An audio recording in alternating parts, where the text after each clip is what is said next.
Network का जो performance आपने तब किया था वो बहुत शुरू के दिनों की बात है। आई थिंक 80s की होगी या लेट 80s में। लेट 80s में थी, शुरू हुई थी 89-90 में, और फिर वो चलता रहा। जब जब हमें मौका लगता था तब तब हम उसको करते रहे।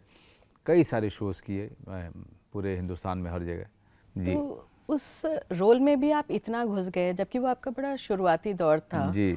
और आपने उसके लिए, जहाँ तक मैंने पढ़ा है या जानती हूँ, कि आपने उसके लिए डांस तक सीखा, कथक सीखा, छाऊ सीखा जी जी। उस परफॉर्मेंस को करने के लिए। और आप इतना उस रोल में घुस गए थे कि नेटवर्क शायद आपका उस वक्त एक, क्या बोलूँ, जीवन का अभिप्राय टाइप बन गया था। जी जी जी। वो उसके लिए मैंने बड़ी मेहनत की थी। कथक केंद्र तो बास में ही था। जो मैं रोल कर रहा था वो एक नेटवर्क का किरदार था, जो कि बिहार और यूपी के, ईस्टर्न यूपी में ऐसे लोग होते थे उस समय में जो औरतों की वेशभूषा में लोगों का मनोरंजन किया करते थे, और शादियों में और मुंडन में और बच्चे के जन्म के समय उनको बुलाया जाता था। लेकिन वो होते मर्द थे, लेकिन औरतों की पोशाक में नाचते थे वो, और पूरी औरतों की उनकी अदा हुआ करती थी।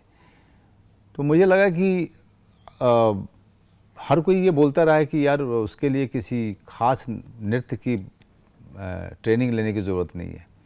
लेकिन मैंने ये कहा कि अगर आपको सीखनी है तो कथक से बढ़िया कुछ नहीं है। बिल्कुल। क्योंकि उससे बढ़िया अदा जो है किसी और डांस फॉर्म में है नहीं हमारे हिंदुस्तान में। तो इसलिए उस अदा के लिए मैंने सीखनी शुरू की थी। तो 18-18 घंटे मैं सिर्फ सीखता रहता था। 18 घंटे? हाँ, 18-18 घंटे। मेरी अपनी उस समय की ऊर्जा कुछ अलग ही हुआ करती थी, भगवान की देन थी। खाने उने को लेकर के मेरे दिमाग में कोई ख्याल नहीं आता था। छाऊ मैं सीख रहा था ऑलरेडी, क्योंकि छाऊ न सिर्फ नृत्य है बल्कि एक मार्शल आर्ट का फॉर्म भी है। तो वो मैं सीख रहा था, तो उससे मैं वाकिफ़ था, उसके पूरे भाव भंगिमाओं को लेकर के, उसकी मुद्रा को लेकर के, उसके आयाम को लेकर। तो ये सारी चीज़ें मेरे बड़ी काम आई नेटवर्क करने में। और जो एफेमिनेट बिहेवियर और उसकी अदाओं के कारण जो है आपके हाथों की लचक, शरीर की लचक जो है थोड़ा सा एफेमिनेट करने में मुझे बहुत सहायक भी रही, जिसके कारण मैं नृत्य में इतना पारंगत हो गया था उस दौरान कि मेरा जो नाल पे जो लड़का बजाता था, सागर नाम था उसका, वो कभी कभी ताल अलग कर देता था वो। लेकिन मेरी और उसकी तालमेल ऐसी हो गई थी कि वो ताल अलग भी करता था तो मैं उसके साथ इम्प्रोवाइज़ करता था अपने पूरे नाच को।